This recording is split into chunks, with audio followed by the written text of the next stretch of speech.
Hello class 8 students. तो बेटा अब जो आपका टॉपिक चलेगा that is the laws of reflection of light. Last video में हमने आपको रिफ्लेक्शन के बारे में बताया था कि रिफ्लेक्शन क्या होता है। आज जो हम आपको बताएंगे कि ये जो रिफ्लेक्शन है इसके क्या लॉज है, क्या कानून है, क्या नियम है। ठीक है, तो अब स्टार्ट करते हैं लॉज ऑफ रिफ्लेक्शन। तो नंबर फर्स्ट लॉ है कि इंसिडेंट रे, रिफ्लेक्टेड रे एंड नॉर्मल तीनों एक ही प्लेन में लाई करेंगे। ठीक है, हमारी इंसिडेंट रे कौन सी है पिक्चर में, देखो बेटा A O is the incident ray, O B reflected ray और O N is the normal. ये तीनों एक ही प्लेन में लाई करेंगे। मैं आपको ये चीज बता दूं प्लेन क्या होता है। जैसे ये मेरी बुक है, ठीक है, ये एक प्लेन है। ठीक है, अब इंसिडेंट रे इसी बुक पर बनेगी, रिफ्लेक्टेड रे भी इसी बुक पर होगी और नॉर्मल भी इसी बुक पे होगा। मतलब ऐसे नहीं होगा, अगर इंसिडेंट रे हमारी इस बुक पर है तो रिफ्लेक्टेड रे ऐसे ऊपर उठ के नहीं आएगी, इस तरीके से यूं ऊपर उठ के नहीं आएगी। मेरी बात समझ में आ रही है आपको। जैसे ये इंसिडेंट रे हो गई बेटा, तो रिफ्लेक्टेड रे ऐसे नहीं होगी ये ऊपर उठ के, वो ऐसे इसी प्लेन में ही होगी, बुक के प्लेन में। ठीक है, अगर लेकिन इंसिडेंट रे ऐसे उठ के आ रही है तो रिफ्लेक्टेड रे भी ऐसे उठ के ही जाएगी। मतलब इनका प्लेन क्या होगा, इस तरीके से प्लेन होगा सेम। अगर इंसिडेंट रे मेरे हाथ के प्लेन में है तो रिफ्लेक्टेड भी इसी में होगी। मतलब इसको हम बोलते हैं सेम प्लेन में, एक ही प्लेन में होंगी तीनों ray, incident, reflected and normal. Number second है कि angle of incidence I is equal to the angle of reflection. मतलब ये अगर इंसिडेंट एंगल नॉर्मल से 30 डिग्री का एंगल बनाता है तो रिफ्लेक्टेड भी 30 का ही बनाएगा। अगर इंसिडेंट एंगल नॉर्मल से 50 डिग्री का एंगल है तो रिफ्लेक्टेड नॉर्मल के बीच का 50 डिग्री का ही एंगल होगा। तो इसको हम क्या बोलते हैं कि angle of incidence is always equal to the angle of reflection. ठीक है, कभी भी ये दोनों एक दूसरे से अलग नहीं होंगे, ये दोनों एंगल कैसे होंगे, बराबर होंगे। अगर ये 30 तो ये भी 30, ये 40 तो ये भी 40, ये 60 तो ये भी 60, ऐसे ही बराबर रेशियो में चलते हैं। ठीक है, तो अब इसके बाद हम आपको बताते हैं, अगर लाइट को हम, ये इन्होंने एग्जाम्पल ही बता रखा है, देखो ये हमारी इंसिडेंट रे है, ये नॉर्मल है, इनके बीच 35 डिग्री का एंगल है, तो नॉर्मल और रिफ्लेक्टेड रे के बीच का भी एंगल कितने का है, 35 डिग्री का है। ऐसे ये इंसिडेंट रे है, ये नॉर्मल है, इनके बीच एंगल 45 डिग्री का है, तो नॉर्मल और रिफ्लेक्टेड रे के बीच में एंगल कितने का होगा बेटा, 45 डिग्री का होगा। ठीक है, ये बात समझ में आ गई। तो if we change the angle of incidence then angle of reflection will change automatically. Incidence angle अगर हम चेंज करेंगे तो रिफ्लेक्टेड एंगल भी चेंज हो जाएगा। अगर इंसिडेंट एंगल चेंज नहीं होगा तो रिफ्लेक्टेड एंगल चेंज नहीं होगा। ठीक है, समझ में आई आपको ये बात। अब हम बता रहे हैं what happens if a ray of light fall normally on the surface of plane mirror. Normally का मतलब क्या हुआ, जैसे ये लाइट रे हमें दिखा रखी है, दिस इज द इंसिडेंट रे, आपको ये सब पिक्चर दिख रही होगी और मैं इसी पर आपके ये फोकस कर देती हूँ। ठीक है, अब देखो ये एन से लेकर ओ तक रे जा रही है इंसिडेंट, ये जो है प्लेन मिरर है, तो कितने का एंगल बना रही है प्लेन मिरर से, 90 का है। तो हम इसको क्या बोलेंगे, ये जो रे है कैसे फॉल हो रही है मिरर पर, नॉर्मली। किस तरीके से फॉल हो रही है बेटा, नॉर्मली। ये इंसिडेंट रे हो गई। अब उसके बाद ये जो रिफ्लेक्टेड रे होगी, क्योंकि हमें पता है incident angle is equal to the reflected angle. इस टाइम नॉर्मल हमारा ये है, इंसिडेंट एंगल ये है, इनके बीच एंगल कितने का है, 0 का है, तो रिफ्लेक्टेड एंगल भी कैसे जाएगी, 0 एंगल पर जाएगी। मैं आपको इस चीज को समझाती हूँ, एक सेकेंड। देखो ये मेरा प्लेन मिरर है, ठीक है, हमने इस तरीके से लाइट इंसिडेंट करी, this is the incident light A O, ये पॉइंट ऑफ इंसिडेंस ओ हो गया।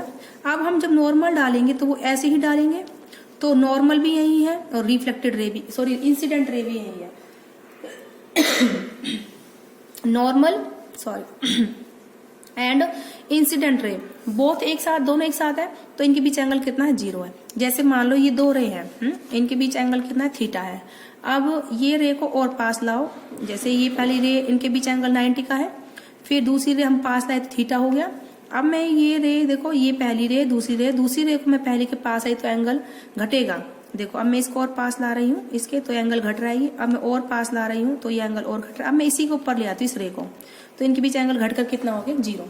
ठीक है, अगर 2 रे पैरेलल हैं तो उनके बीच में एंगल कितने का होता है, 0 का है। अगर 2 लाइन एक के ऊपर एक आ रही है उनके बीच एंगल कितने का होता है, 0 का। तो ये नॉर्मल के बीच में और जो ये इंसिडेंट रे, इनके बीच एंगल 0 है, तो एंगल ऑफ रिफ्लेक्शन भी कितना होगा बेटा, 0 होगा। तो 0 कब होगा, जब वो इसी पाथ से वापिस जाए। तो जब भी लाइट नॉर्मली फॉल होती है लाइट पर, तो वो सेम पाथ से वापिस होके आ जाती है। ठीक है, आप इस चीज को ध्यान रखें। जब भी लाइट को हम मिरर पर नॉर्मली फॉल करते हैं तो अपने ही पाथ से वो वापिस होके आ जाती है। तो A ray of light which is incident normally और perpendicularly on a mirror is reflected back along the same path. जब भी हम किसी भी लाइट रे को मिरर पर नॉर्मली डालते हैं तो वो अपने सेम पाथ से ही वापिस आ जाएगी। ठीक है, because in this case angle of incidence and angle of reflection both are the 0 degree. ठीक है, क्योंकि जब भी हम लाइट को नॉर्मली फॉल करते हैं तो इंसिडेंट एंगल कितना होता है, 0।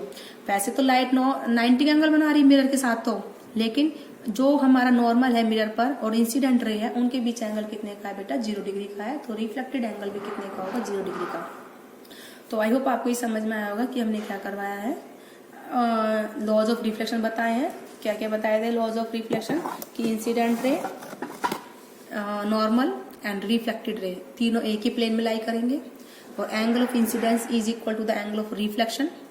एंड अगर हम किसी भी लाइट पर नॉर्मल रे डालते हैं तो अपने ही सेम बात पर वो वापस रिटर्न बैक हो जाएगी। ठीक है, ये हमने बताया आपको। अगर ये इंसिडेंस एंगल 35 डिग्री का होगा तो रिफ्लेक्टेड एंगल भी 35 डिग्री का होगा। अगर इंसिडेंट एंगल 45 का है तो रिफ्लेक्टेड एंगल भी कितने का होगा बेटा, 45 डिग्री का होगा। तो आई होप आपको समझ में आया होगा कि क्या हम बता रहे हैं। और जो ये अंडरलाइन वाले पार्ट है आप इनको कॉपी में नोट भी करेंगे। आपको वीडियो में काफी देर तक दिख भी रही होंगी ये रे जो मैंने अंडरलाइन ये मैंने कर रखी है, इनको आप फिर नोटबुक में नोट डाउन करेंगे। ठीक है, अब उसके बाद हम पढ़ाते हैं आपको regular and diffuse reflection. Regular और डिफ्यूज रिफ्लेक्शन क्या होता है। ठीक है, रेगुलर रिफ्लेक्शन होने के लिए, रेगुलर मतलब जिसमें अगर हम लाइट और बीम डालें पैरेलल किसी भी सरफेस पर, वो पैरेलल ही वापिस आए। ठीक है, उसको तो हम क्या बोलते हैं, रेगुलर रिफ्लेक्शन। मैं आपको दिखाती हूँ कि रेगुलर रिफ्लेक्शन किस तरीके से होता है। ठीक है, पिक्चर बना के 1 सेकेंड देखिए बेटा।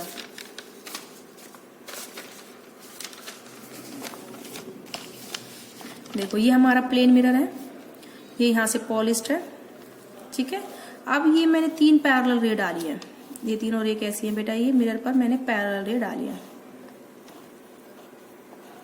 ठीक है, अब ये आफ्टर रिफ्लेक्शन भी कैसे जाएंगी एक दूसरे के पैरेलल।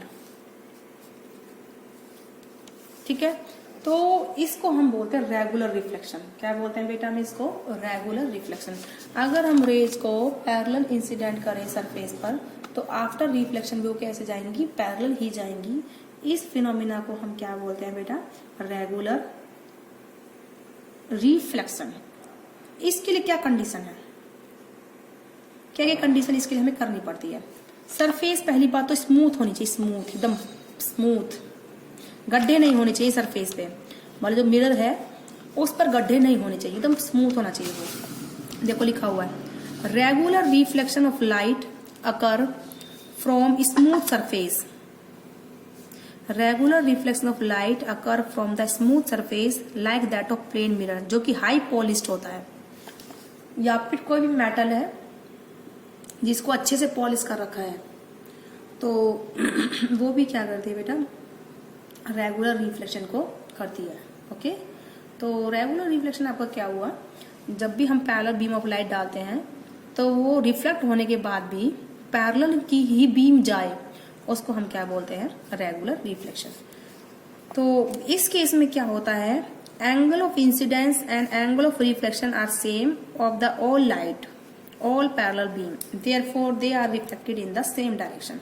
इसमें लिख रहा है कि क्या कारण है जो रेगुलर रिफ्लेक्शन होता है।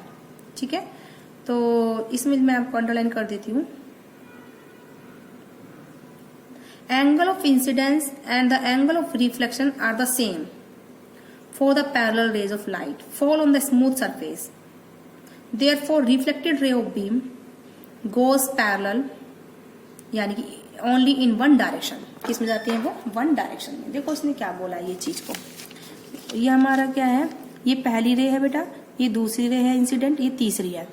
ठीक है, ये पहली रे रिफ्लेक्ट होकर यहाँ से गई, रिफ्लेक्टेड पहली वाली, दूसरी इंसिडेंट यहाँ पर थी, रिफ्लेक्टेड यहाँ पर गई है, तीसरी इंसिडेंट यहाँ पर थी और रिफ्लेक्टेड होकर यहाँ गई है। ठीक है, अब देखो बेटा मैंने नॉर्मल डाले इन तीनों पॉइंट पर, ये पॉइंट ऑफ इंसिडेंट सेकंड रे का, पॉइंट ऑफ इंसिडेंट थर्ड रे का, point of incident first ray का, पॉइंट ऑफ इंसिडेंट सेकंड रे का, पॉइंट ऑफ इंसिडेंट थर्ड रे का।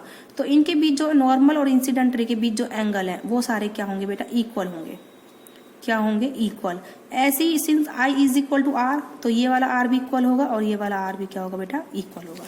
इसी वजह से जो अगर हम पैरेलल बीम ऑफ लाइट डालें तो वो रिफ्लेक्ट होके क्या जाती है बेटा, पैरेलल ही जाती है। ठीक है, आपको समझ में आया मैंने क्या बोला है। देखो अगर आपकी 3 पैरेलल लाइन है, ठीक है, और ये आपकी 3 और पैरेलल लाइन है, इनके बीच एंगल बराबर होते हैं, तो यानी कि इंसिडेंट एंगल तीनों के I1, I2 और I3 तीनों के क्या हो गए, बराबर हो गए। तो इस केस में क्या होगा, angle of incidence I1 is equal to I2 और I is equal to I3। अब रिफ्लेक्ट होके रे ऐसे गई और ये गई है, तो ये 3 पैरेलल लाइन है और ये 3 नॉर्मल पैरेलल लाइन है, इनके बीच एंगल क्या होंगे, R1, R2 और R3 भी क्या होंगे, बराबर होंगे। ठीक है, ये हमारा मिरर है यहाँ पर। तो इस वाले केस में एंगल R1, R2 और R3 भी क्या है, बराबर है। इसीलिए ये जो रे है कैसे गई हैं, रिफ्लेक्ट होके वापस गई हैं। और ये भी याद रखना, लॉ ऑफ रिफ्लेक्शन क्या बोलता है, I1 is equal to R1, I2 is equal to R2 and I3 is equal to R3। ये तो according to law of reflection है, लेकिन जो रेगुलर रिफ्लेक्शन क्या बताता है, I1, I2 और I3 तीनों एंगल बराबर है, R1, R2 और R3 भी तीनों एंगल बराबर है। Also I1 is equal to R1, I2 is equal to R2 and I3 is equal to R3।